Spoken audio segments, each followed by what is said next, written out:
கர்த்தருக்கு மகிமை உண்டாவதாக. இந்த நாளிலும் கர்த்தருடைய தியானத்திற்கென்று கர்த்தருடைய வார்த்தை நாகூமின் தரிசன புஸ்தகம் 2ஆம் அதிகாரம் 1வது வசனத்தை வாசிக்கலாம். சிதறடிக்கிறவன் உன் முகத்துக்கு முன்பாக வருகிறான். சிதறடிக்கிறவன் உன் முகத்துக்கு முன்பாக வருகிறான். அரணை காத்துக்கொள். வழியை காவல் பண்ணு. அறையை கெட்டியாய் கட்டிக்கொள். உன் பலனை மிகவும் ஸ்திரப்படுத்து. ஆமென். அல்லேலூயா. கண்களை ஒரு வினாடி மூடி கர்த்தரை நோக்கி பார்ப்போம். மகா பரிசுத்தத்தின் ஊற்றுக்கண்ணாகிய நல்ல தகப்பனே, உம்மை நன்றியுள்ள உள்ளத்தோடு உம்மை துதிக்கிறோம், ஸ்தோத்திரிக்கிறோம் சாமி. இப்போது உம்முடைய வார்த்தைகளை கொண்டு எங்களோடு கூட நீர் பேசுவீராக. உம்முடைய நாமம் மகிமைப்படுவதாக. உம்முடைய வார்த்தைகளுடைய ரகசியம் ஆழம் ஆண்டவரை எல்லாம் எங்களுக்கு வெளிப்படுத்துவீராக. எங்களுடைய ஆவிக்குரிய வாழ்க்கையில ஆண்டவரே ஒரு பிரயோஜனம் உள்ள ஒரு சூழலை இந்த நாளிலே எங்கள் மத்தியிலே நீர் ஏற்படுத்துவதற்காக நன்றி செலுத்துகிறோம். உம்முடைய அன்பின் கரத்தில் எங்களை தாழ்த்துகிறோம், பொறுப்பெடுத்துக் கொள்வீராக. இயேசுவின் மூலம் ஜெபங்களும் நல்ல பிதாவே. ஆமென். ஆமென். அல்லேலூயா. சிதறடிக்கிறவன் உன் முகத்துக்கு முன்பாக வருகிறான்.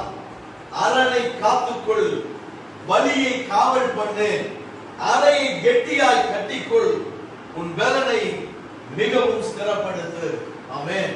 அல்லேலூயா. இந்த வார்த்தையினுடைய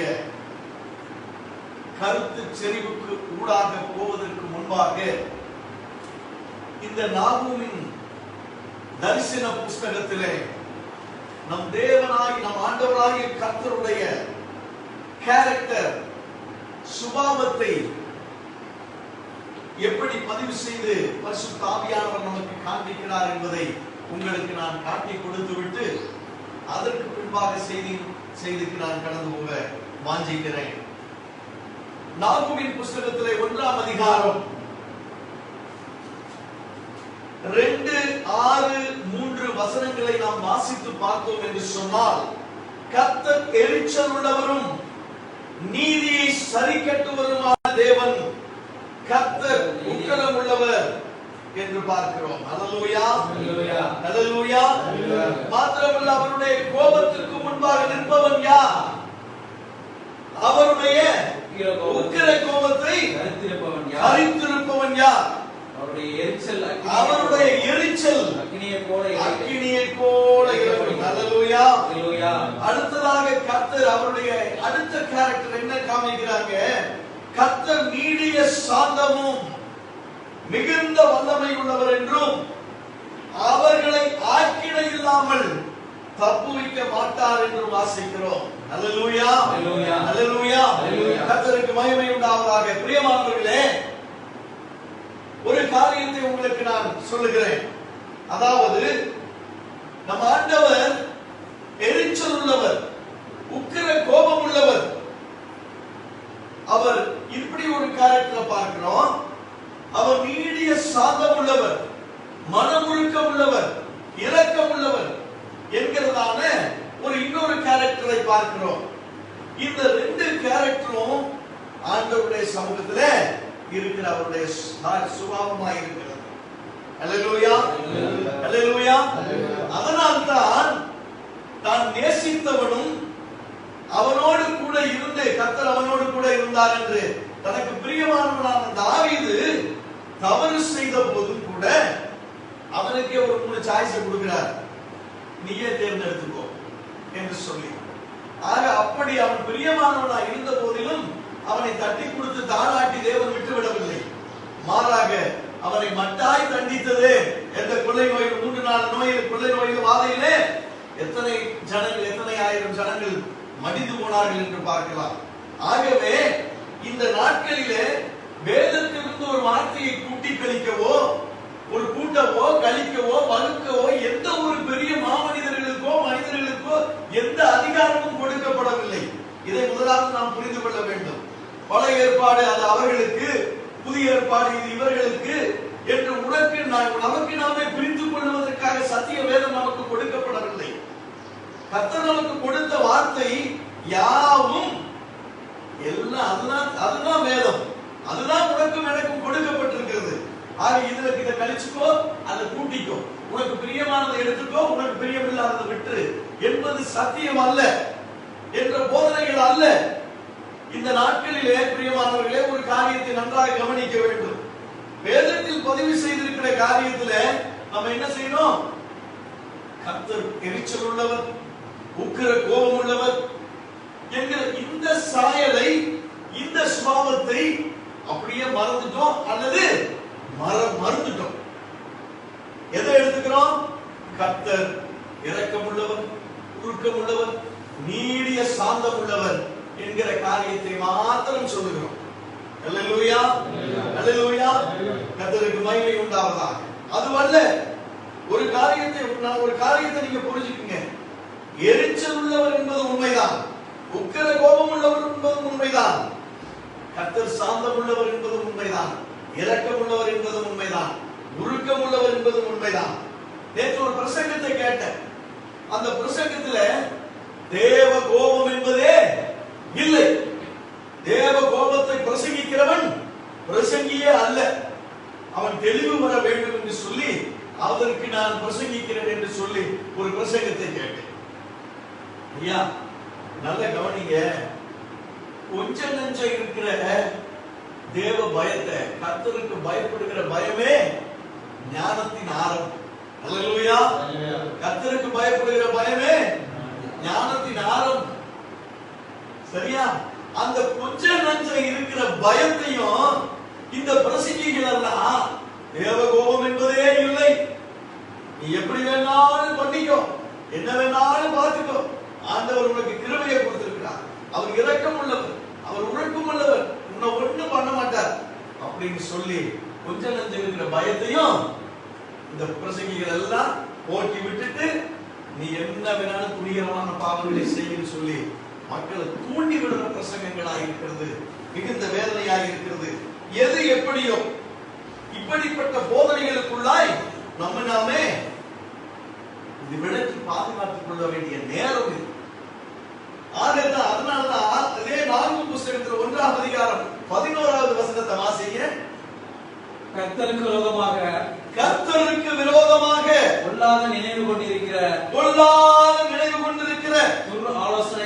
துராலோசனைக்காரன் ஒருவன் முன்னெடுத்து புறப்பட்டான். கர்த்தர் சொல்லுகிறது என்னவென்றால், அவர்கள் சம்பூரணம் அடைந்து அநேகராய் இருந்தாலும் அறுப்புண்டு போவார்கள். அல்லேலூயா. கர்த்தர் சொல்லுகிற இதே அதிகாரத்திலே தேவன் சொன்ன வார்த்தை என்னவென்று கேட்டால், இப்படி கர்த்தருக்கு விரோதமாகவும் கர்த்தருக்கு பிரியமில்லாத காரியங்களும் கர்த்தர் உபதேசிக்காத காரியங்களையும் சொல்லுவதற்கென்று தூராலோசனைகளை சொல்லுவதற்கு, ஜனங்களை எடுத்து போடுவதற்கு, ஆவிக்குரிய காரியங்களை செயலிழந்து போக செய்வதற்கு எழும்புவார்கள். அவர்கள் அத்தனை பேரும் சம்பூர்ணமாய் திருப்தி அடைந்து எல்லாவற்றிலும் அவர்கள் ஆசீர்வதிக்கப்பட்டவர்களான தோற்றத்தோடு கூட அவர்கள் இருப்பார்கள். அநேகர் இருப்பார்கள், ஒருத்தர் 2 பேர் இல்ல, அநேகர் இருப்பார்கள். ஆனாலும் அவர்களுக்கு அவர்கள் அறுப்புண்டு போவது அறுப்புண்டு போவார்கள், ஒளிந்து போவான். அல்லேலூயா. ஆகவே பிரியமானவர்களே, இந்த நாளிலே நான் செய்திக்கு முன்பாக, நான் கடந்து போவதற்கு முன்பாக நான் உங்களுக்கு சொல்லுகிற வார்த்தை, இன்றைக்கு நூதானமான இந்த பிரசங்கங்கள் தேவ கோபம் இல்லை என்பதோ அல்லது கர்த்தருக்கு பயப்படாதபடிக்கு நீ எதை வேண்டுமானாலும் துணிகரமாக நீ செய்து கொள்ளலாம் என்று சொல்லிக் கொண்டிருப்பதோ அல்ல. தேவனுக்கு பயப்படுகிற பயம் முதலாவது நமக்கு இருந்தால்தான் நாம் என்ன செய்ய முடியும்? ஒரு ஆவிக்குரிய ஆசீர்வாதத்தையும் பூமிக்குரிய ஆசீர்வாதத்தையும் பெற்றுக்கொள்ள பாத்திரவான்கள் என்ற தகுதியவே நாம் பெறுகிறோம். இல்லாட்டி எதுவுமே இல்லை. இதுதான் நமக்கு முதலாவது ஒரு கிறிஸ்தவனுக்கு இருக்க வேண்டிய அடிப்படை குவாலிஃபிகேஷன் தான். தேவனுக்கு பயப்படுகிற பயம் நமக்கு என்னன்னு தெரியும், உணரணும். ஆக தேவ கோபம் இல்லைன்னா என்ன ஆகும்? எங்க அப்பா என்ன அடிப்பாரு, எங்க அப்பா என்ன திட்டுவாரு, ஐயோ நான் இந்த தப்ப செஞ்சா எங்க அப்பா என்ன திட்டுவாங்க, எங்க அப்பா என்ன அடிப்பாங்க அப்படின்ற பயம் இருந்தா தான் உள்ள தப்பு செய்ய மாட்டான். நான் என்ன பண்ணாலும் எங்க அப்பா என்ன ஒண்ணுமே செய்ய மாட்டாரு, எங்க அப்பா என்ன தட்டி கொடுத்து என்ன தோல்ல தூக்கி வச்சுட்டு தான் போவாருன்ற ஒரு நினைப்பு பிள்ளைக்கு இருந்தா என்னாகும்? உள்ள கேட்க குட்டி செய்வதாய். அல்லேலூயா.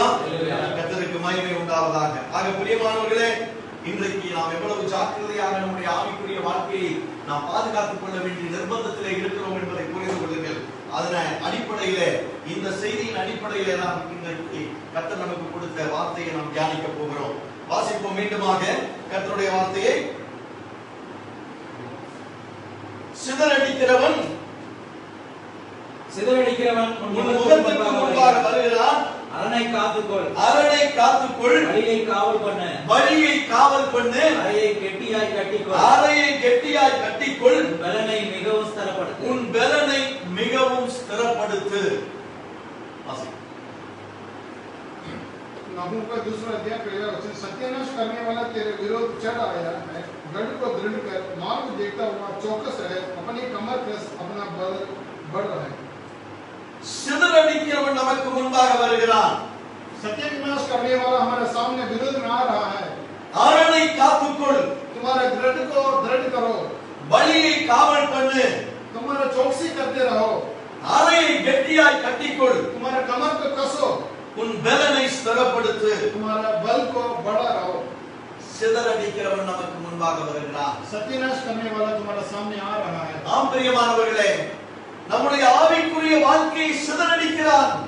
இன்றைக்கு நம்முடைய ஆவிக்குரிய வாழ்க்கை சிதறடிக்கப்படுகிறது. हमारा पवित्र आत्मा जीवन को नाश करने वाला, अपना पवित्र आदमी को जीवन को नष्ट करने वाला हमारे सामने आ रहा है. சீரும் சிறப்புமாய் செழிப்புமாய் கர்த்தருக்கு பயப்படுகிற பயத்தோடு கூட மெய்ப்பனுடைய சத்தத்திற்கு கீழ்ப்படிந்து கர்த்தருடைய கட்டளைகளை கைக்கொண்டு நடக்கிறதான ஒரு ஆவிக்குரிய ஜெயஜீவியம் நடந்து கொண்டிருக்கிறது. आपका पवित्र आत्मा को विरोध में, आपको जीवन में, आपको दुष्ट का विरोध में आने वाला आपके सामने खड़ा है, क्योंकि आपको जो जीवन को, बलि को नष्ट करने के लिए आपके सामने आ रहा है. அப்படிப்பட்ட ஒரு நல்ல ஆவிக்குரிய வாழ்க்கையை, ஆவிக்குரிய ஜெயஜீவியத்தை கெடுத்து போடும்படியாக இந்த நாட்களிலே அப்படிப்பட்ட ஒரு ஆவிக்குரிய ஜீவியத்தை சிதறடிக்கும்படியாக இன்றைக்கு காரியங்கள் நடைபெற்றுக் கொண்டிருக்கிறது. आज जो काम चल रहा है वो पूरा जो आपको जो पवित्र जीवन को नष्ट करने के लिए, आपको पवित्र जीवन को नष्ट करने के लिए वो क्या आपके सामने है, आपको विरोध में चल पड़ा है. நம்முடைய ஆவி நஷ்டப்பட்டு போனதற்கு பின்பு நம்முடைய ஆத்துமா, அவருடைய சத்துரு எதிராளியினுடைய ஒரே ஒரு குறிக்கோள் நம்முடைய ஆத்துமாவை கெடுத்து போட வேண்டும் என்பதுதான். அப்படிப்பட்ட ஆத்துமாவையும் சிதறடித்து போடுகிறவனாய் இருக்கிறான். आपको विरोध में जो उठा है वो आपको जीवन को नष्ट करने के लिए, आपको परमेश्वर से दूर निकालने के लिए वो पूरा प्रयास करते रहा. இந்த நாட்களிலே நம்முடைய சரீரத்தை அடுத்ததாக சிதறடிக்கிறான். वो आज क्या है, वो दूसरे उसके अलावा आपको शरीर को भी नष्ट करने वाला है. சரீரத்திலே வியாதி, வேதனை, வலி, இப்படிப்பட்ட சொல்ல முடியாத, பெயர் சொல்ல முடியாத வியாதிகளை கொடுத்து நம்முடைய சரீரத்தை சிதறடிக்கிறதை பார்க்கிறோம். वो जो नष्ट करने वाला आपका शरीर को कितना भी दुख हो, शरीर को नष्ट करने के लिए आपको बीमारी देता, आपको रोग देता, आपको पूरी तरह से नष्ट करने के लिए पूरा प्रयास करते रहता है. எல்லாவற்றுக்கும் மேலாக சரீரமாகிய சபையை இன்றைக்கு சிதறடித்துக் கொண்டிருக்கிறார்கள். उसके ऊपर से जो कलीसिया है, वो जो परमेश्वर की जो कलीसिया को नष्ट करने के लिए वो पूरा प्रयास करता रहा. சபையிலே அன்றைக்கு நாம் என்ன செய்து கொண்டிருந்தோம்? ஞாயிற்றுக்கிழமை ஆராதனை, வெள்ளிக்கிழமை உபவாச கூடுகை, இடைப்பட்ட நாட்களிலே வேத ஆராய்ச்சி, வாலிபர் கூட்டம், பெண்கள் ஐக்கியம், ஆண்கள் ஐக்கியம், இப்படிப்பட்ட ஒரு ஐக்கியம், ஒரு ஒருங்கிணைப்பு, கர்த்தருக்குள்ளாய் எல்லாரும் ஒருமனப்பட்டு இருதயத்தோடு கூட தேவனை ஆராதித்து மகிழ்ந்த ஒரு சூழல் இருந்தது.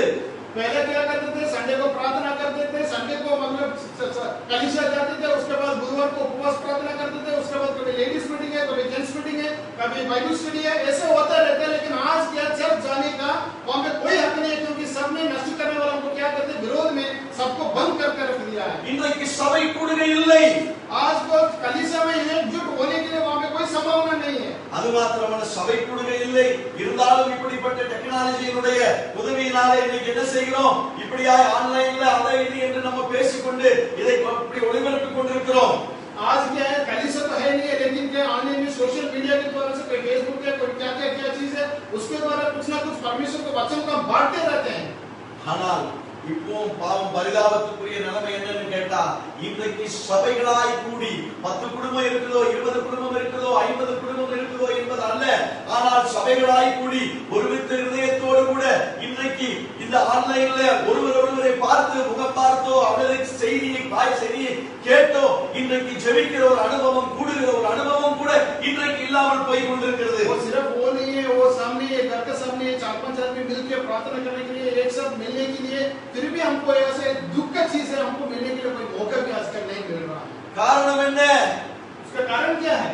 பரிதாபத்துக்குரிய காரியம் இன்றைக்கு அந்த கூடுகையும் கூட கெடுத்து மெகா சீரியலை பார்க்கிறதை போல சரியாக இத்தனை மணிக்கு எல்லாரும் டிவிக்கு முன்பாக உட்காருகிற பரிதாபத்துக்குரிய நிலைமை. आजकल उसके अलावा क्या हो गया, आजकल कोई चैनल में कोई ऐसा कोई प्रोग्राम, कोई प्रार्थना कर रहे हैं, सब लोग आके जैसे कोई बहुत बड़ा सीरियल देख रहे हैं वैसे आके बैठ के वो देखते रहो. மந்தைகள் சிதறடித்து விட்டன. वो क्या है, पूरा जो जग का पूरा तितर-बितर हो चुका है. மந்தையுடைய மேய்ப்பனுடைய சத்தத்துக்கு செவி கொடுப்பதில்லை. झूठ में प्रभु का वचन को सुनने वाला कोई है ही नहीं है. அந்தந்த ஆடுகளுக்கு அந்த தன்னுடைய மந்தைக்கு தேவை என்பது அந்த மேய்ப்பனுக்கு மட்டும்தான் தெரியும். वो भेड़ को क्या जरूरत है, सिर्फ वो भेड़ को चलाने वाले को ही जानता है. அவன் சத்தத்துக்கு தான் அவனுடைய மந்தை செவி கொடுக்கும். उसको जो चलाने वाले को ही, आवाज को ही उसको भेड़ सुनता है. அந்த ஆட்டினுடைய சத்தம் அவனுடைய மந்தை, அவனுடைய மேய்ப்பனுக்கு மட்டும்தான் கேட்கும். उस भेड़ का आवाज सिर्फ उसको चलाने वाला ही जानता है. ஆனால் அதையும் இன்றைக்கு கூறு போட்டு விட்டு இன்னைக்கு மேய்ப்பனுடைய சத்தத்தை கேட்பதற்கோ அல்லது கதறுகிற ஆடுகளுடைய சத்தத்தை கேட்பதற்கோ இல்லாதபடிக்கு எங்கோ நடக்கிற கூடுகைகளை, எங்கோ நடக்கிற வார்த்தைகளை இன்னைக்கு மெகா செய்திகளை போல சரியான மணிக்கு உட்கார்ந்து பார்த்து கொண்டிருக்கக்கூடிய ஒரு அவலமான ஒரு நிலை இது. वो भेड़ अपना जो चरवाहा को जो आवाज सुनने को भी तैयार नहीं था, क्योंकि लोग पूरे ऐसे हो गए सोशल मीडिया में कुछ वचन वगैरह प्रवचन वगैरह करते वो सब लोग टीवी के सामने बैठ के उसके एक सीरियल की तरह से देखने शुरू कर दिया. लेकिन अपने चरवाहों को बात सुनने के लिए நான் குறை சொல்லவில்லை. मैं किसी को उसको कमी नहीं बता रहा हूं मैं. ஆனால் இன்றைக்கு பரிதாபத்துக்குரிய நிலை என்னவென்று சொன்னால், அந்தந்த மேய்ப்பர்களுக்குரியவர்களும் அந்தந்த சபைக்குரியவர்களும் கூட அந்த கூடுகையிலே கலந்து கொள்ளாதபடிக்கு எங்கோ நடக்கிற கூடுகைகளுக்கு ரசிகர்களாகி விட்டார்கள். वो क्या है, उस कलीसिया का उस चरवाहा को सुनने की वजह वो लोग दूसरा कोई सोशल मीडिया में कोई ना कोई प्रार्थना कर रहे हैं, कोई ना कोई कलीसिया चला रहा है, उसको लिए सब लोग आके बैठ के उसको देखने के लिए आज के वक्त हो गया. மேய்ப்பர்கள் சிதறடித்து போய் விட்டார்கள். पूरा झूठ है, पूरा तितर-बितर हो चुका है. என்ன காரணம்? எங்கேயோ நடக்கிற கூடுகைக்கு பார்த்து கொண்டிருக்கிறான். இன்னைக்கு ஊழியக்காரன் வீட்டுக்கு போனா கொரோனா அவன் வேலையா உள்ள வந்துருச்சுன்னு சொல்லிட்டு ஏன் வந்து கேட்கிற நிலைமை. वो इसलिए है क्योंकि जो पास्टर आता है उसको जो सरवाना घर पे आता है वो बोला कोरोना आ गया, क्यों आ जाएगा बोल उसको बंद करके जो टीवी में सोशल मीडिया में देखने लोग आजकल बहुत पसंद करते हैं. ஆக பிரியமானவர்களே, இன்றைக்கு ஆவிக்குரிய வாழ்க்கை சிதறடிக்கப்பட்டு விட்டது. क्योंकि आज पवित्र जो जीवन आज के तितर-बितर हो चुका है. ஆத்துமா சிதறடிக்கப்படுகிறது. पूरा आत्मा तितर-बितर हो चुका है. சரீரம் சிதறடிக்கப்படுகிறது. पूरा आदमी का शरीर नष्ट हो चुका है. குடும்ப வாழ்க்கை சிதறடிக்கப்படுகிறது. परिवार का पूरा चीज तितर-बितर हो गया. சபை சிதறடிக்கப்படுகிறது. कलीसिया तितर-बितर हो चुका है. சபை விசுவாசிகள் சிதறடிக்கப்படுகிறார்கள். कलीसिया में विश्वासी लोग पूरा तितर-बितर. சபையை மேய்க்கிறவர்கள் சிதறடிக்கப்படுகிறார்கள். उसका कलीसिया चरवाहा சிதறடிக்கிறவனுடைய இலக்கு, அவன் குறிவைத்த இலக்கு சரியாக போய் கொண்டிருக்கிறது. ये वचन ये पढ़ रहा है जो अपना जो मकसद को पूरा कर चुका है. ஆகவே இன்றைக்கு நீயும் நானும் ஜாக்கிரதையா இருக்க வேண்டிய நேரம். आज और आप और मैं और बहुत ध्यान से हम लोग रहने के अभी वक्त है. ஆம் பிரியமானவர்களே, நீயும் நானும் இன்றைக்கு ஜாக்கிரதையா இருக்க வேண்டிய நேரம் இது. और आज आप लोग और हम लोग प्रिय लोग जो आप प्रभु को ध्यान से रहने के சிதறடிப்பது என்றால் என்ன? ये सत्यानाश करने का वजह क्या है, मतलब क्या है? மேன்மையாய் செழிப்பாய் ஜீவித்துக் கொண்டிருக்கக்கூடிய உன்னையும் என்னையும் நம்முடைய ஆவிக்குரிய வாழ்க்கையிலே தொய்ந்து போகும்படியாய், சோர்ந்து போகும்படியாய், ஆவிக்குரிய வாழ்க்கையிலே நாம் மேற்கொண்டு முன்னேற முடியாதபடிக்கு தடை செய்து ஏதாவது ஒரு காரியத்திலே நம்மை அதிலிருந்து விழத்தள்ளி விடுகிறதா இருக்கிறது. सत्यानाश करने का मतलब क्या है? हमारा जो पवित्र जीवन को तितर-बितर करके हमारा पवित्र जीवन के दूर निकाल के प्रभु के साथ में जुट रहने का, वो क्या करके पूरा अलग निकाल के हमको फैला के दूर करने के लिए उसका मतलब है सत्यानाश करने का वजह है. ஏதாவது ஒரு சூழ்நிலையை நம்மை அடிமைப்படுத்தி, எதிராளியானவன் அவனுக்கு நம்மை அடிமைப்படுத்தி அவனுக்கு தொடர்ந்து அவனுக்கு சேவகம் செய்வதற்கு ஏதுவாக நம்மை கப்பங்கட்ட வைப்பது மட்டும்தான் எதிராளியுடைய நோக்கம். वो सत्यानाश करने वाला का मतलब ये है वो किसी चीज को अपने को परमेश्वर से दूर रखे, उसको साथ में उसको काम में अपन आगे बढ़ने के लिए वो पूरा प्रयास நம்ம करता है। ஆண்டவரும் இரட்சகருமாகிய கிறிஸ்து நம்மை அவருடைய ரத்தத்தை சிந்தி மீட்டு நம்மை உன்னையும் என்னையும் பாவத்திலிருந்து மீட்டு ராஜாக்களாய் ஆசாரியர்களாய் நம்மை வைத்திருக்கும் பொழுது அதை ஏற்றுக்கொள்ள முடியாமல் அதை ஒப்புக்கொள்ள முடியாதபடிக்கு நம்மை அவனுக்கு அடிமை ஆண்டாண்டு காலமாய் அடிமையாய் வைத்து நரகத்திற்கு ஏதுவாக நம்மை நடத்துவதற்கு ஏதுவாக நம்மை சிதறடிக்கிறவனாய் இருக்கிறார். हमारे परमेश्वर यीशु मसीह का लहू से, हमारे परमेश्वर यीशु मसीह का खून से हमको धोया, हमको रक्षा किया, हमको कीचड़ से दूर निकाला और हमारे साथ में प्रभु के संग में, प्रभु के जुट में रहने के लिए वो सत्यानाश करने वाला हमको क्या करना, परमेश्वर के साथ में नहीं रहने को, उसको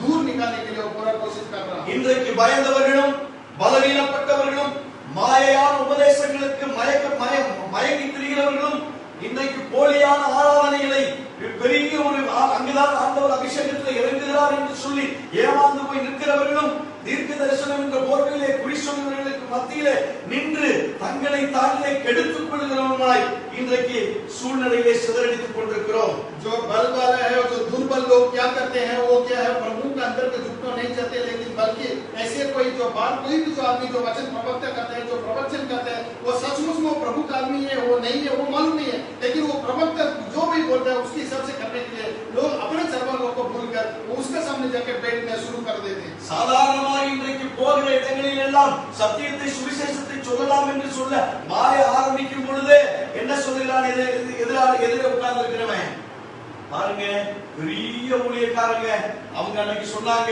வருஷத்தின் துவக்கத்தின் நாள்ல இன்றைக்கு அப்படி, இந்த வருஷத்துல இப்படி, அதா இதா என்று பேசி சொன்ன வார்த்தைகள் எல்லாம் இன்றைக்கு எங்கே? அப்போ கர்த்தர் பேசினார் என்று சொன்னது நிஜமா பொய்யா என்று கேட்கிறார்கள். आजकल लोग ऐसे पूछने लगे ना, तो शुरू में इस जो नए साल का शुरू में जो बड़े बड़े प्रवक्ता लोग हैं, जो बड़े बड़े लोग ये बोलने लगे इस साल ऐसा अच्छा लगेगा, इस 2020 का साल में बहुत बढ़िया लगेगा। लेकिन आज अगर आप कोई भी वचन को किसी आदमी की जाके वचन सुनने जाके तो ये पूछता है जो परमेश्वर ने शुरू में बोला था इस साल में इतना अच्छा लगेगा, इतना बढ़िया लगेगा, ये पूरा कहाँ है, इसका मतलब ये पूरा झूठ है, ये प्रश्न पूछने लगते हैं। தேவனுக்கு மகிமையை கொண்டு வருமா? ஏன் தேவன் சொல்லாத வார்த்தைகளை எல்லாம் தேவன் சொன்னார் என்று சொல்லி மக்களை அப்படியாய் போலியாய் ஏமாற்றிக் கொண்டு எதற்காக இருக்க வேண்டும்? क्यों झूठ बोलते हैं लोग? ऐसे बोलते हैं इस साल ऐसे होगा, इस साल सुंदर होगा, इस साल बढ़िया होगा, जबरदस्त होगा, लेकिन ऐसे कर करके परमेश्वर का नाम को अपमान करने के लिए लोग क्यों आते हैं? சத்தியத்தை அறிவீர்கள், சத்தியம் உங்களை விடுதலையாக்கும் என்று தேவன் கண்டித்து சொன்ன எல்லா சத்தியங்களையும் ஏன் உணர்த்துவதற்கு தயக்கம் நமக்கு? वो परमेश्वर का वचन ये कहते हैं आपको जो सत्य को जानते हो, सत्य आपको क्या करेगा, रिहा करेगा, आपको छूटेगा, लेकिन ये पूरा क्यों नहीं हो रहा है? ஆடுவதும் பாடுவதும் ஆட்டமும் கொண்டாட்டமும் மட்டுமே கர்த்தரை ஆராதிக்கிற ஆராதனை அல்ல. कलीसिया में सिर्फ नाचना और गाना गाना, प्रभु को महिमा करना, सिर्फ ये आराधना नहीं है। ஆசீர்வதிப்பதும் மேன்மைப்படுத்துவதும் பேரை பெருமைப்படுத்துவதும் மாத்திரமே கர்த்தருடைய வேலை அல்ல. परमेश्वर का वचन सिर्फ ये नहीं है, परमेश्वर का काम सिर्फ ये नहीं है, उसको ऊंचा करना, उसको उठाना, उसका बढ़ाना, उसका बहुत बड़ा करना, ये सिर्फ परमेश्वर काम नहीं है। மகா பரிசுத்தமுள்ள தேவனை தெய்வமாய் கொண்டிருக்கிற நீயும் நானும் பரிசுத்தத்தோடு வாழ வேண்டும் என்பதுதான் தேவனுடைய விருப்பம், தேவனுடைய கட்டளை. परमेश्वर की इच्छा सिर्फ यही है, आप और मैं पवित्र का ओर से प्रभु का आराधना करना है, परमेश्वर के संग में रहना है, ये सबसे बड़ी बात होता है। ஆகவே பிரியமானவர்களே, சிதறுண்டு போவதற்கு முன்பாக நாம் நம்முடைய அரணை காத்துக் கொள்ள வேண்டும். इसलिए मैं प्रिय लोगों, जो क्या है अपन दृढ़ को अपना जो अपन चित्तर भीतर होने से पहले अपने दृढ़ को रक्षा करना बहुत जरूरी है। நம்முடைய वழியை காவல் பண்ண வேண்டும். और रास्ता को हम लोग साफ सफाई से रहना चाहिए। நம்முடைய அறையை கெட்டியாய் கட்டிக்கொள்ள வேண்டும். हमारे कमर को बहुत तरह से कसरत करना पड़ेगा। நாம் நம்முடைய பலனை ஸ்திரப்படுத்த வேண்டும். हमारे बल को और दृढ़ता से और बल से ஞானன पड़ेगा। ஹalleluya, ஹalleluya. கர்த்தருக்கு மகிமை உண்டாவதாக. முதலாவது நம்முடைய அரணை நாம் காத்துக்கொள்ள வேண்டும். முதலாவது நம் அரணை காத்துக்கொள்ள வேண்டும். पहला चीज ये है, हम हमारा जो कमर को कसना जरूरी है। அரண் என்று சொன்னால் என்ன? பாதுகாப்பு சுவர், கோட்டை சுவர். நம்மை எந்த சக்தியும் எந்த ஆயுதமும் உட்புகாதபடிக்கு பாதுகாக்கக்கூடிய ஒரு சுற்றுச்சுவர். पहले चीज क्या है? गढ़ को अपना गढ़ को दृढ़ करो। गढ़ मतलब क्या है? गढ़ का मतलब कोई भी चीज आपके अंदर आक्रमण नहीं करने के लिए पूरी तरह से उसको बिल्कुल बंद करके रखा है, उसके जगह का नाम बोलते हैं गढ़। இன்னும் ராணுவ ரீதியாக சொல்ல போனால் கோட்டையை சுற்றிலும் எதிராளியாலும் உட்பிரவேசிக்கும்படியாக கடந்து வருவார் என்று சொன்னால் அந்த இடத்துல என்ன நடக்கும்? அங்கே சுற்றி அந்த ஆயுதங்கள் அங்கே இருந்து பெரிய பெரிய ஆயுதங்கள் இருந்து எதிராளியை முற்றிலுமாய் அழித்து விடக்கூடிய பாதுகாப்புடைய ஒரு சுற்றுச்சுவர் தான் அந்த பாதுகாப்பு கோட்டை, அதுதான் அரண். वो गढ़ का मतलब ये होता है, गढ़ का मतलब वो पूरी तरफ से दीवार से पूरा बंद करते हुए, अगर सेना के रूप से अगर बात करना हो तो उसका पूरा सा जो हथियार रहेगा वो बिल्कुल खड़ा होगा, क्योंकि हमारा जो विरोध में जो कोई भी आदमी जो हमारा विरोध वाला उसके अंदर आने के लिए वो बंद करते हैं, उसका नाम को बोलते हैं अपन गढ़. நீயும் நாளைக்கு நானும் இந்த யுத்த களத்திலே நின்று கொண்டிருக்கிறோம். आज और मैं आज युद्ध का जगह पे हम लोग खड़े हैं. பூமியிலே நடக்கிற ஒரு யுத்தம் அல்ல, ये पृथ्वी पर चलने वाला युद्ध नहीं है. எதிரி நாட்டுக்கும் நடக்கிற ராணுவ வீரர் அல்ல நீயும் நானும். ये दूसरे देश को और हमारे देश को चलने वाला युद्ध नहीं है. ஆவிக்குரிய போர்க்களத்திலே நிற்கிற ராணுவ வீரர் நீயும் நானும். आप और मैं पवित्र आत्मा के जो युद्ध करने वाले लोग हैं. ஆக நம்முடைய அரணை பாதுகாத்துக் கொள்ள வேண்டும் என்று சொன்னார். क्योंकि हम लोग सेना के हमारे जो गढ़ को अगर दृढ़ता से बचाना चाहते हो तो தாவீது சொல்லுகிறான், दाऊद कहता है, நீர் எனக்கு பலத்த துர்கமும் எனக்கு அடைக்கலமான அரணுமாயிரும் என்று. दाऊद बोलते हैं आप हमारा गढ़ है, हमका रक्षा करने वाला प्रभु आप है. என்னுடைய கண்மலையும் கோட்டையும் நீரே என்று சொல்லுகிறான். परमेश्वर बोलता है आप हमारा गढ़ है, आप हमारा दृढ़ता है. மாத்திரமல்ல தேவரீர் தேவனே எனக்கு அரண் என்று சொல்லுகிறான். वो दाऊद बोलता है प्रभु हमको बचाओ, हमको रक्षा करो. கர்த்தரே நமக்கு அரண், அவரே நம்முடைய பாதுகாப்பு. எதிராளி நம்மை சிதறடிக்க வரக்கூடாதபடிக்கு தடுக்கும்படியாக தேவனே நம்முடைய அரணாய் இருக்கிறார். परमेश्वर हमको सेना, हमको सामने प्रभु मतलब कलीसिया हमारा जो विरोध में कोई भी जो सत्यानाश करने वाला हमारे सामने आने से प्रभु हमारे दृढ़ होकर हमको दुश्मन से हमको क्या करता बचाता है. ஆக தேவனாகிய கர்த்தர் நமக்கு அரணாய் இருக்க வேண்டும் என்று சொன்னால், क्योंकि परमेश्वर आपका अगर गढ़ होना चाहते हो तो நாம் செய்ய வேண்டியது என்ன? हम क्या करना चाहिए? நமக்குள்ளாய் காணப்பட வேண்டியது என்ன? हमारे अंदर क्या दिखना चाहिए? வாசிப்போம் நீதிமொழிகளின் புத்தகம் 4ஆம் அதிகாரம் 23, 24, 25. எல்லா காவலோடும் உன் இருதயத்தை காத்துக்கொள், அதினின்று ஜீவ ஊற்று புறப்படும். அதினின்று ஜீவ ஊற்று புறப்படும். வாயின் தாறுமாறுகளை உன்னை விட்டு அகற்று. உதடுகளின் மாறுபாட்டை உனக்கு தூரப்படுத்து. உன் கண்கள் நேராய் நோக்க கடவுது. உன் கண்ணிமைகள் உனக்கு முன்னே செவ்வையாய் பார்க்க கடவுது. உன் கால்நடையை சீர்தூக்கிப்பார். வழிகளெல்லாம் நிலவரப்பட்டிருப்பதாக. நம்ம ஆண்டவர் நமக்குள்ளாய் நம்மை சுற்றி தேவனே அரணாய் இருக்க வேண்டும் என்று சொன்னால், अगर परमेश्वर हमारे जो सामने चारों तरफ अगर परमेश्वर गढ़ होना चाहते हो तो என்ன செய்யணும்? எல்லா காவலோடும் நம்ம இருதயத்தை முதலாவது காத்துக் கொள்ள வேண்டும். पहले चीज क्या है, हमारे हृदय को हम लोग रचने वाला और बचाने वाले को लिए हम इंतजार करना पड़ेगा. நாம் பேசுகிற வாயின் வார்த்தைகளின் தாறுமாறுகளை அகற்ற வேண்டும். हमारा जो मुंह से जो गलत शब्द है तो उसका निकालना बहुत जरूरी है. மாறுபாடாய் பேசுகிற உதடுகள் நம்மிடத்தில் இருக்கக்கூடாது. इधर भीतर हमारे मुंह से जो गलत बात आता है उसको बंद करने जरूरी है. நம்முடைய கண்கள் நேராய் பார்க்க வேண்டும். हमारे आंखों बिल्कुल सामने देखना चाहिए परमेश्वर को. நம்முடைய கண்ணிமைகள் நமக்கு நேராய் நமக்கு முன்பாக நல்ல காரியங்களை மாத்திரமே பேச வேண்டும், கேட்க வேண்டும், பார்க்க வேண்டும். हमारा जो दृष्टि के सामने अच्छी चीज को देखना है, अच्छी चीज को बोलना है, अच्छी चीज पर चलना है, ये हमारा आंखों के நம்முடைய நாவை பொல்லாப்புக்கு விலக்க வேண்டும். हमारे जीभ को गलत से हमको बचाना जरूरी है. கபட்டு வசனத்தை உச்சரிக்காதே, கபட்டு வசனத்தை உபதேசிக்காதே. गलत वचन को कभी भी प्रवक्ता नहीं करना है, गलत वचन को कभी बोलना नहीं चाहिए. கபடான வசனங்களை கேட்காதே. और गलत वचन को कभी सुनना भी नहीं चाहिए. ஆக இப்படிப்பட்ட சமாதானத்தை செய்யணும், இப்படிப்பட்ட நன்மை செய்யணும், இப்படிப்பட்ட ஒரு நற்கிரியைகள் ஒரு பரிசுத்தவானுக்கு ஏற்றதான ஒரு சரீரத்தை, ஒரு ஆவி ஆத்மா சரீரத்தை நீயும் நானும் பெற்றுக் கொண்டிருப்போம் என்று சொன்னால் தேவனே நமக்கு அரணாய் இருப்பார். जब पवित्र आत्मा से परमेश्वर का जो जितना जो फल है वो पूरा हमारे जो शरीर के अंदर, हमारे दिल के अंदर जो आएगा, तब परमेश्वर हमारा पूरा गढ़ होता है. இயேசு கிறிஸ்துவின் அதிகாரமுள்ள நாமமும் இயேசு கிறிஸ்து நமக்காய் சிந்தப்பட்ட ரத்தமும் நமக்கு காவலாய் இருக்கும், நமக்கு பாதுகாவலாய் இருக்கும், நமக்கு கோட்டையும் அரணுமாய் இருக்கும். यीशु मसीह का लहू हमको पूरा गढ़ होकर हमको पूरा चारों तरफ रक्षा करके हमको पूरा गलत से हमको बचाता है. ஆக பிரியமானவர்களே, நம்மை சுற்றி ஒரு பலத்த கருங்கல் சுவரை நம்ம எழுப்பி வைத்திருந்தோம் என்றால் அது நம்மை பாதுகாக்க முடியாது. आपको चारों तरफ आपने बहुत बड़ा एक गढ़ आपको बना के रखा, वो आपको बचाता नहीं है. நம்மை சுற்றி விஞ்ஞான ரீதியான ஒரு பாதுகாப்பை சுவரை எழுப்பி இருந்தோம் என்று சொன்னால் அது நம்மை பாதுகாக்காது. आपको जो जीवन का सामने वैज्ञानिक रूप में भी अगर कोई गढ़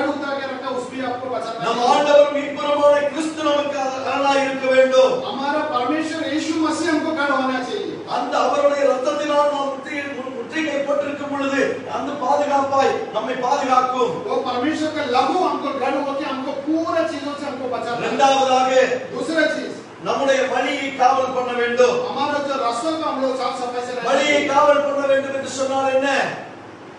வழியை காவல் பண்ண வேண்டும் என்று சொன்னால் என்ன? हमारा रक्षा को सफाई करने से मतलब क्या है? நம்முடைய நாம் வருகிற வாசலுக்கு முன்பாக ரெண்டு செக்யூரிட்டியை போட்டு நிறுத்தி பாதுகாக்க வேண்டியதா? अब मान लो अगर जो रास्ता है उसको अगर संभालना तो रक्षा करने का मतलब कि हमारे जो रास्ते में कोई दोनों लोगों को सेना को खड़ा करके उसको रक्षा करने की जरूरत होता है। வேதனை உண்டாக்கும் வழி என்னிடத்தில் உண்டோ என்று ஆராய்ந்து பார்த்து தேவ சமூகத்திலே உன்னை தாழ்த்தி உன்னிடத்திலே காணப்படுகிற வேதனை உண்டாக்குகிற வழிகளை விட்டு தேவனை நோக்கி பார்ப்பதுண்டே நீ உன்னுடைய வாசலை பாதுகாக்கிற காரியம். अगर आपका जो वचन से आपका जो प्रवक्ता से आपका जो करने से मतलब परमेश्वर को जो दुख देने वाला कुछ भी चीज हो उसको जब आप हटाओगे तब आप परमेश्वर का रास्ता सीखोगे। கர்த்தருக்கு பிரியமானதை செய்ய போதித்தருளும் என்று சொல்லி அவருடைய நல்ல ஆவி உன்னையும் என்னையும் நடத்த வேண்டும் என்று சொல்லி அவருடைய வாசலில் காத்திருப்பதே நம்முடைய வழியை பாதுகாக்கிறதான காரியம். परमेश्वर का ओर से परमेश्वर का वचन से अगर आप बराबर चलते हो परमेश्वर वचन को सुन के अगर चलोगे तभी आपका रास्ता को परमेश्वर आपको रक्षा देने वाला है। நம்முடைய நடையை உறுதிப்படுத்த வேண்டும் என்று சொல்லி அவருடைய வசனத்தின் மூலமாய் நாம் செவையான வழிகளில் நடப்பதே நம்முடைய வழியை வாசலை பாதுகாக்கிற காரியம். आप परमेश्वर का वचन के अनुसार अगर चलोगे तब आपको रास्ते में पूरा रक्षा होता है। வாலிபன் மாத்திரமல்ல, வயோதிகர்கள் மாத்திரமல்ல, கன்னிகை மாத்திரமல்ல, குழந்தைகள் மாத்திரமல்ல, தன்னுடைய வழியை காத்துக் கொள்கிறது வசனத்தினால் மாத்திரமே.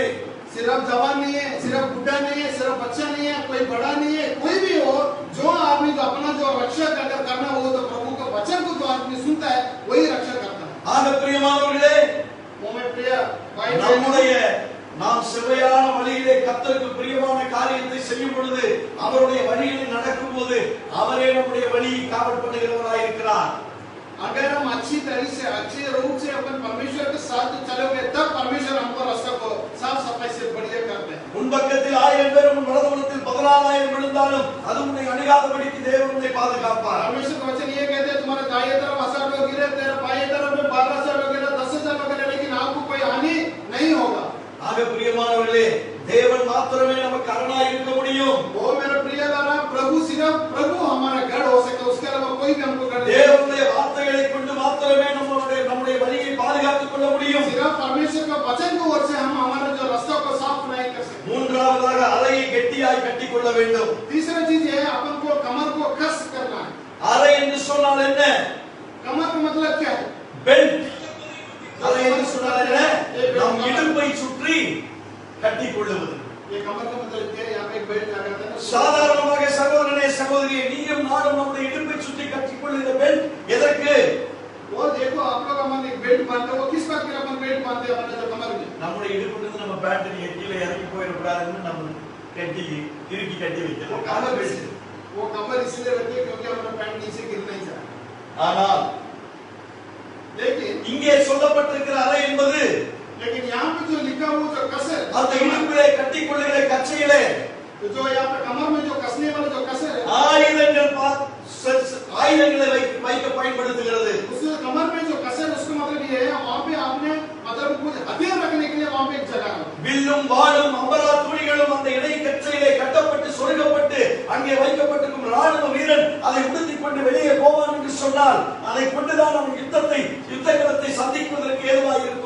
उस कमर को उसमें कसने का क्या है? वो उसके पास हथियार वगैरह होते हैं, धनुष वगैरह होता है, उसको मतलब विरोधी वालों को मारने के लिए वो पूरा क्या करते हैं यहाँ पे बांध के वो युद्ध में चलने के लिए तैयार है। ஆக யுத்த வீரன் கட்டி இருக்கக்கூடிய அந்த இடை கச்சையிலே ஆயுதங்கள் தரிக்கப்பட்டிருக்கும். वो युद्ध करने वाला उसमें कमर में इसलिए कसते हैं, उसमें जो युद्ध करने के लिए उसको जो चीज की जरूरत है वो पूरा इसमें क्या कहते हैं बांध के रखते हैं। அவன் யுத்தத்திற்கு செல்லும் போது எதிராளி நிற்கும் பொழுது அவனுடைய இடைக்கச்சை சரியாக கட்டப்படாமல் இருக்கும் என்று சொன்னால் அதில் இருக்கக்கூடிய ஆயுதத்தை அவன் எப்படி எடுத்து பயன்படுத்த முடியும்? अगर उसके कमर में अगर युद्ध जाते हैं वो बराबर उसने बांधा नहीं होता तो जब अपने उसको विरोध में आ जाता है उसको कैसे निकल उसको बंदूक मारेगा, उसको तीर मारेगा। ஆம் பிரியமானவர்களே, இன்றைக்கு நீயும் நானும் யுத்த களத்தில் இருக்கிறோம் என்று சொன்னால் யுத்த களம் அல்ல. आज तुम और हम अगर हम लोग युद्ध में अगर खड़े हैं उसका मतलब सिर्फ नाम के लिए नहीं है, அது ஒரு ஆவிக்குரிய போர்க்களம். वो पवित्र का एक युद्ध का जगह है। அந்த ஆவிக்குரிய போர்க்களத்திலே உன்னுடைய இடைக்கச்சையிலே நீ எதை இறுக்கமாய் கட்டிக் கொள்ள வேண்டும் என்று வேதம் உனக்கும் எனக்கும் சொல்லிக் கொடுக்கிறது. उस युद्ध का जगह पे आपने अपने जो कमर में क्या कस के रखा है। எபேசியருக்கு எழுதின நிருபம் 6ஆம் அதிகாரம் एफिसी का ग्रंथ 7वां अध्याय में आप देखो 14, 15, 16 வார்த்தைகளை வாசிப்போம். பொல்லாங்கன் எய்யும் அக்கினிஸ்தரங்களையும் எல்லாம் பொல்லாங்கனையும் அக்கினிஸ்தரங்களையும் அக்கினியாஸ்திரங்களை எல்லாம் அவித்து போடத்தக்கதாய் அவித்து போடத்தக்கதாக எல்லாவற்றுக்கும் மேலாக விசுவாசம் என்னும் கேடகத்தை பிடித்துக் கொண்டு 14, 15, 16 சத்தியம் என்னும் கச்சையை சத்தியம் என்னும் கச்சையை உங்கள் அறையிலே கட்டினவர்களாய் சத்தியம் என்னும் கச்சையை உங்கள் இடுப்பிலே கட்டியவர்களாய், அதாவது சத்தியம் என்கிறதான கச்சையை உங்கள் இடுப்பிலே நீங்கள் கட்டிக் கொண்டவர்களாய் இருக்க வேண்டும். நீதி என்னும் மார்க்கவசத்தை நீங்கள் அணிந்து கொண்டவர்களாய் இருக்க வேண்டும். சமாதானத்தின் சுவிசேஷத்துக்குரிய ஆயத்தம் என்னும் பாதரட்சையை சமாதானத்துக்குரிய ஆயத்தம் என்னும் பாதரட்சையை நீங்கள் அணிந்தவர்களாய் இருக்க வேண்டும். பொல்லாங்கனையும் அக்னிஸ்தரங்களை எல்லாம் பொல்லாங்கனையும் அக்னியாஸ்திரங்களை எல்லாம் அவித்து போடத்தக்கதாக எல்லாவற்றுக்கும் மேலாக விசுவாசம் என்னும் விசுவாசம், என் ஆண்டவர் என்னை காப்பாற்றுவார், என் ஆண்டவர் என்னை நடத்துவார், என் ஆண்டவர் என்னை மேன்மைப்படுத்துவார், என் ஆண்டவர் எனக்காக எல்லா யாவற்றையும் செய்து முடிப்பார் என்கிற விசுவாசம் பிடித்துக் கொண்டவர்களாய். ஆமென். அடுத்தது லட்சணியம் என்னும் தலைச்சீராவையும் தேவவசனமாகிய ஆவியின் பட்டயத்தையும் எடுத்துக் கொள்ளுங்கள். அல்லேலூயா. அல்லேலூயா. நீயும் நானும் ஆவிக்குரிய யுத்தத்திலே ஆவிக்குரிய களத்திலே எதிர்த்து நிற்கும் பொழுது நம்முடைய கச்சையில இருக்க வேண்டியது என்ன? வாளும் வில்லும் கேடகமும் அல்ல, மாறாக சத்தியம் என்னும் கச்சை. आपका जो युद्ध में जब आप खड़े हैं, यहाँ पे आपका जो कमर में ये युद्ध का जो हथियार वगैरह नहीं है, लेकिन जब युद्ध पवित्र आत्मा के योग के जब युद्ध करते हैं, वहाँ पे परमेश्वर के वचन का उसको युद्ध में अपने क्या करना चाहिए? अपने कमर में कसना जरूरी है. ஆவிக்குரிய யுத்தத்திலே யுத்த களத்திலே நிற்கிறதான நீயும் நானும் நமக்கு தேவையான யுத்த தளவாடங்கள் இந்த எபேசியர் 6ஆம் அதிகாரத்திலே சொல்லப்பட்டதான இந்த 4 வசனங்கள் மாத்திரமே நம்முடைய கரத்திலும் நம்முடைய மார்பிலும் நம்முடைய தலையிலும் நம்முடைய இடையிலும் இருக்க வேண்டிய ஆயுதங்கள். तो एफेसियंस 6वां अध्याय में ये लिखा हुआ, आप जब परमेश्वर के युद्ध में चलते हो, तो युद्ध में परमेश्वर के वचन को से क्या-क्या चीज लिखा है, वो पूरा आप 6वां अध्याय में परमेश्वर ने लिखा है. நான்காவதாக चौथी चीज நம்முடைய பலனை ஸ்திரப்படுத்த வேண்டும். चौथा चीज है, आपको बल को दृढ़ करना बहुत जरूरी है. நம்முடைய பலனை ஸ்திரப்படுத்த வேண்டும் என்று சொன்னால் என்ன? आपको बल को दृढ़ करने का मतलब क्या होता है?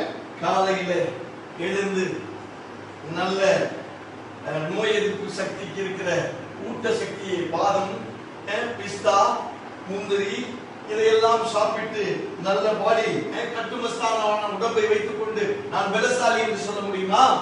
ये सुबह मतलब उठ के तैयार होना, मतलब अपने इम्यूनिटी बढ़ाना, उसको मतलब विरोध में जो रोग का विरोध में जो अपना इसको बढ़ाना, इसका मतलब अच्छे बाधा वगैरह बढ़ाना चीज जो उसको विरोध में खाना है, उसका मतलब वो होता है क्या? இல்ல தினத்துக்கும் ஜிம்முக்கு போய் எக்சர்சைஸ் பண்ணி வாக்கிங் போய் அதெல்லாம் பண்ணி 6 pack 4 pack 8 pack 10 pack 12 pack கேட்டிட்டு இப்படி பாடி பில்டிங் காமிக்கிறதா பலன்? ये बेल का मतलब क्या होता है? कोई मतलब जिम जाके अपना बॉडी बढ़ा के, कोई हाथ शरीर वगैरह जिम करके बड़ा, அல்ல பிரியமானவர்களே, वो नहीं है. பிள்ளை ஆவியிலே பலன் கொண்டது என்று நாம் வாசிக்கிறோம். பிள்ளை வளர்ந்து ஆவியிலே பலன் கொண்டது என்று பார்க்கிறோம். ஆமென். பிரியமானவர்களே, நீயும் நானும் ஆவியிலே பலன் கொண்டவர்களாய் இருக்க வேண்டும். बाइबल में वचन ये लिखा हुआ बच्चा है, पवित्र आत्मा से बढ़ होकर उसने बड़ा. நம்முடைய ஆவி ஆத்மா சரீரத்தில் அபிஷேகத்தில் நீயும் நானும் எதையும் எதிர்த்து நிற்கக்கூடிய பலன் உள்ளவர்களாய் இருக்க வேண்டும். हमारा आत्मा में जो शरीर में परमेश्वर का बल से हम लोग दृढ़ होने का पहुंचे. சோர்ந்து போகிறவனுக்கு அவர் பலன் தந்து அவருடைய சத்துவத்தை அவர் பெருக பண்ணுகிறவராய் இருப்பார். சோர்ந்து போகிறவனுக்கு அவர் பலன் தந்து. ஆமென். சோர்ந்து போகிற உன்னை நீயும் நானும் ஒரு ஆவிக்குரிய சோர்வோ ஒரு பூமிக்குரிய சோர்வோ உனக்கும் எனக்கும் வரும் என்று சொன்னார். உனக்கும் எனக்கும் அவர் ஒரு பலனை கொடுத்து சத்துவத்தை கொடுக்கிறவராய் இருக்கிறார். परमेश्वर वचन ये कहना है, जो निराश में जो आदमी है, जो निराश को देने वाले को परमेश्वर अपना बल को देगा, उसको बढ़ाने के लिए. மாத்திரமல்ல, உண்மையிலே பலன் கொள்ளுகிற மனுஷனும் தங்கள் இருதயங்களிலே செவ்வையான வழியை கொண்டிருக்கிறவனும் பாக்கியவான் என்று வேதத்திலே வாசிக்கிறோம். परमेश्वर का वचन ये है, परमेश्वर का वचन से जो आदमी दृढ़ता से जो रहते हैं वो धन्य होता है. மாத்திரமல்ல பிரியமானவர்களே, वो नहीं है. ஆபகுக் தீர்க்கதரிசி சொல்லுகிறான் 3ஆம் அதிகாரம் 19ஆம் வசனம், ஆண்டவராகிய கர்த்தரின் பலன் அவரின் கால்களை மான்களின் கால்களைப் போல போலாக்கி உயரமான ஸ்தலங்களில். ஆமென். ஹalleluya. அல்லேலூயா. அல்லேலூயா. நீ முடங்கி போய் இருக்கலாம், நீ ஒரு முடவனை போல இருக்கலாம். கர்த்தர் உன்னுடைய கால்களை மான்கால்களை போலாக்கி உன்னை உயர்ந்த ஸ்தலத்திலே கர்த்தர் நிறுத்துகிறார். அல்லேலூயா. हालेलुया। परमेश्वर का वचन ये कहते हैं आपको जो पैर को हिरण की पैर की तरह से दृढ़ होके आपको परमेश्वर के ऊंचे स्थान पे आपको परमेश्वर रखता है। கர்த்தர் நம்முடைய பலனாய் இருக்க வேண்டும். परमेश्वर हमारा बलन होना चाहिए। ஆம் பிரியமானவர்களே, हाँ मेरे प्रिय भाई बहन, இந்த நாட்களிலே आज के दिन में சிதறடிக்கிறவன் நம்மை நோக்கி வருகிறான், நம்முடைய முகத்துக்கு நேராக வருகிறான். सत्यानाश करने वाला हमारे सामने आ रहा है। நம்முடைய ஆவி ஆத்துமா சரீரத்தை சிதறடிக்கிறவனாய் இருக்கிறான். वो हमारा जो सत्यानाश करने वाला हमारे जो शरीर को हमारे जो आत्मा को नष्ट करने के लिए वो आ நம்முடைய रहा है। சபைகளை சிதறடிக்க வருகிறான். हमारे कलीसियों को नष्ट करने के लिए वो आ रहा है। நம்முடைய மந்தைகளை சிதறடிக்க வருகிறான். हमारे जो कलीसिया को जो झूठ को वो नष्ट करने நம்முடைய के लिए மேய்ப்பர்களை சிதறடிக்க வருகிறான். हमारे चरवाहों को नष्ट करने के लिए आ रहा है। ஆனபோதிலும் கூட लेकिन भी தேவன் இந்த நாளிலே நமக்கு சொன்ன வார்த்தை, आज परमेश्वर का वचन ये कहलाता है அரணை காத்துக் கொள்ள வேண்டும், आपको दृढ़ को நம்முடைய வழியை காவல் பண்ண வேண்டும், हमारे जो रास्तों को साफ सुथरा रखो, நம்முடைய அறையை கெட்டியாய் கட்டிக்கொள்ள हमारे வேண்டும், कमर को कसो, நம்முடைய பலனை ஸ்திரப்படுத்த வேண்டும் என்று आपका ஆவியானவர் वास्तव சொல்கிறார். में का परमेश्वर वचन कहता है। ஆகவே பிரியமானவர்களே, நம் ஆண்டவர் நம்முடைய இரட்சகருமாய் இருக்கிற நம் ஆண்டவர் இயேசு கிறிஸ்து தான் நமக்கு அரண். सिर्फ हमारा प्रभु यीशु मसीह है हमारा दृढ़ है। அவருடைய வசனம் தான் நமக்கு வேலி. सिर्फ परमेश्वर का वचन ही है हमारा पूरा दृढ़ है। அவரே நமக்கு என்னவா இருக்கணும்? பாதுகாப்பா கோட்டை எல்லாம் இருக்கணும். அது மாத்திரமல்ல பிரியமானவர்களே, ஆண்டவராகிய கர்த்தர் நமக்கு சொன்ன வார்த்தை, நம் இடையிலே கட்டிக் கொள்ளுகிற கச்சை என்ன? ஆவிக்குரிய யுத்த தளவாடங்களை நம்முடைய இடையிலே கட்டி நாம் யுத்தத்திற்கு எழும்பி நிற்க வேண்டும். परमेश्वर का वचन ये कहते हैं जब आपका कमर में जो कमर को कसकर वो परमेश्वर के युद्ध के लिए तैयार होना बहुत जरूरी है। நாம் ஆவியிலே பலன் கொண்டவர்களாக, அபிஷேகத்திலே பலன் கொண்டவர்களாக, கர்த்தரே நம்முடைய பலனாய் இருக்க நாம் நம்மை தகுதிப்படுத்திக் கொள்ள வேண்டும். हम हमारे शरीर में बल होना चाहिए, हमारे जो पवित्र आत्मा के हम बल होना चाहिए, हमारे जीवन में बल होके இவைகள் எல்லாம் எப்படி சாத்தியமாகும்? ये पूरा कैसे संभावित होता है? ஒரே ஒரு காரியம்தான், सिर्फ एक चीज है, நீயும் நானும் तुम और मैं எப்படிப்பட்டவர்கள்?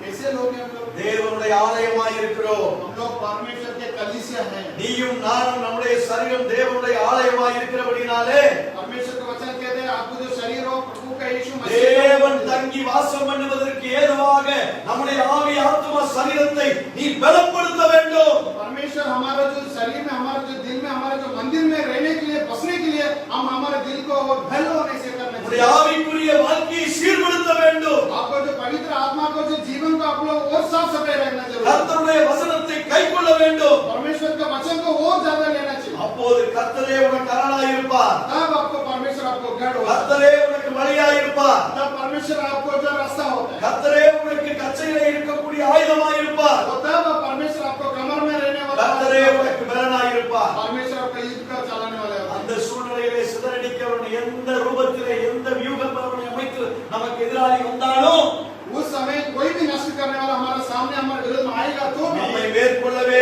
முடியாது. वो हमको कुछ नहीं कर सकता, நம்மை மேற்கொள்ளவே முடியாது. हमको कुछ भी नहीं कर सकता, நாம் ஜெயம் எடுப்போம். क्योंकि हम लोग இயேசுவின் நாமத்தினாலே, हम जय प्राप्त இயேசுவின் அதிகாரமுள்ள நாமத்தினாலே और यीशु मसीह के नाम से எப்படிப்பட்ட எதிராளியையும் कुछ भी हो, எப்படிப்பட்ட சூழ்நிலையையும் कुछ भी परिस्थिति में சிதறடிக்கிறவனை எப்படிப்பட்ட நிலவரத்திலே வந்தாலும் कुछ भी परिस्थिति में हमारे नष्ट करने वाले सामने आएगा, நம்மால் எதிர்த்து நின்று हम लोग उसका विरोध में அவனை जाएंगे, முறியடித்து हम उसको जाके नष्ट करेंगे, நல்ல ஜெய ஜீவியத்தை நம்மால் செய்ய முடியும். हमारे जीवन में हम लोग जय प्राप्त कर सकते हैं। கர்த்தர்தாமே அப்படிப்பட்ட ஒரு நல்ல ஈவுக்குள்ளாய் நம்மை நடத்த परमेश्वर इस वक्त में हमको उसमें கர்த்தர் चलाने நமக்கு के உதவி लिए செய்வாராக. प्रभु हमको सहायता और मदद करे। ஜெபிப்போம்.